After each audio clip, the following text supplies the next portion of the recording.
Hello YouTube, welcome to our channel dream life. నేను మీ హరిత దీను. అందరూ ఎలా ఉన్నారు? బాగున్నారా? బాగానే ఉండాలని కోరుకుంటూ ప్రతిరోజులాగానే ఈరోజు కూడా సరికొత్త రెసిపీతో మన వీడియో స్టార్ట్ చేద్దాం.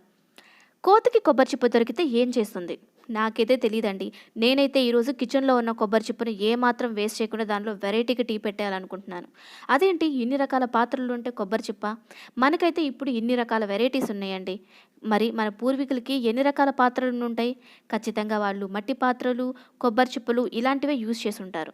సో మరేమాత్రం ఆలస్యం చేయకుండా నేను ఈ వీడియో క్లిప్లో చూపిస్తున్న విధంగా కొబ్బరి చిప్పను క్లీన్ చేసుకొని స్టవ్ మీద పెట్టేసుకుందాం. ఫ్లేమ్ అనేది కంపల్సరీ సిమ్లో పెట్టుకోండి. ఈ కొబ్బరి చిప్పలో మ్యాక్సిమం ఒక కప్పు టీ కంటే ఎక్కువ మనం ప్రిపేర్ చేయలేం, ఎందుకంటే కొబ్బరి చిప్ప కాస్త చిన్నగా ఉంటుంది కాబట్టి. సో కొబ్బరి చిప్పలో అయితే మనం టీ డికాషన్ కోసం సిద్ధం చేసుకుందాం. అదేవిధంగా టైం వేస్ట్ చేయకుండా పక్కనే ఉన్న స్టవ్ మీద ఒక కప్పు పాలు తీసుకొని దానిలో ఒక స్పూన్ షుగర్ అనేది మీ టేస్ట్కి తగ్గట్టు మీరు అడ్జస్ట్ చేసుకొని స్టవ్ ఆన్ చేసేసుకోండి. సో ఇక్కడైతే కొబ్బరి చిప్పలో ఉన్న వాటర్ మరుగుతూ ఉన్నాయి కదండి. ఈ మరుగుతున్న వాటర్ అనేవి షుగర్ ఉన్న వాళ్ళకి చాలా బాగా యూజ్ అవుతాయంట. అదేవిధంగా డైజెషన్కి కూడా చాలా బాగుంటుందంట.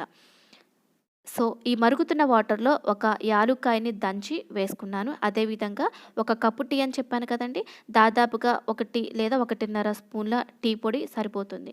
చూసారా, టీ డికాషన్ కూడా ఇక్కడ మరిగిపోతూ ఉంది. అదేవిధంగా పక్కన పాలు కూడా మరిగిపోయినాయి.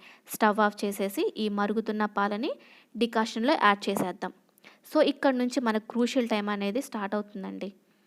చిప్ప చాలా చిన్నగా ఉంటుంది కాబట్టి టీ అనేది పొంగిపోయే ఛాన్స్ ఎక్కువ ఉంటుంది. కొబ్బరి చిప్ప మామూలుగానే వేడిని ఎక్కువగా గ్రహిస్తుంది. సో ఆటోమేటిక్గా ఎక్కువగా పొంగిపోయే ఛాన్స్ ఉంటుంది. పెట్టిందే ఒక కప్పు టీ, అది కూడా పొంగిపోతే ఇక మనమేం తాగుతాం? సో అది మైండ్లో పెట్టుకోండి. వీడియో క్లిప్లో చూపిస్తున్న విధంగా కొబ్బరి చిప్పని ఇలా ఫ్లేమ్ నుంచి పక్కకి లేదా పైకి తీస్తూ ఆ వేడి అనేది మీరు కాస్త పక్కకి తీస్తూ ఉండండి. ఈ విధంగా నాకైతే 1.5 మినిట్ టు 2 మినిట్స్ ఈ మరిగించడానికే పట్టిందండి.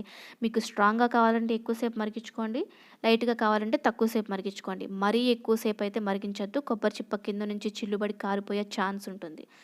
తర్వాత స్టవ్ ఆఫ్ చేసి ఈ విధంగా కప్లోకి సర్వ్ చేసుకుందాం.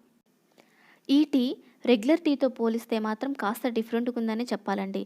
కానీ ఈ ఫ్లేవర్ కానీ టేస్ట్ కానీ సిన్సియర్లీ చెప్తున్నాను, పర్ఫెక్ట్ రివ్యూ ఇస్తున్నాను. అందరికీ ఖచ్చితంగా నచ్చి తీరుతుంది. ఒక్కసారి ట్రై చేయండి. ఫుడ్లో మనం వెరైటీస్ ట్రై చేయడంలో ఏమాత్రం తప్పు లేదండి. ఒకసారి ట్రై చేసి మీకు ఏ విధంగా వచ్చిందో కామెంట్ సెక్షన్లో చెప్పడం మాత్రం మర్చిపోవద్దు. Thanks for watching. మీరు కనుక మా వీడియో ఫస్ట్ టైం చూస్తున్నట్లయితే లైక్ చేయండి, షేర్ చేయండి, సపోర్ట్ చేయండి. అదేవిధంగా సబ్స్క్రైబ్ చేసి పక్కనే ఉన్న గంట సింబల్ని ప్రెస్ చేయడం మాత్రం మర్చిపోవద్దు. Until then keep smiling. Bye by.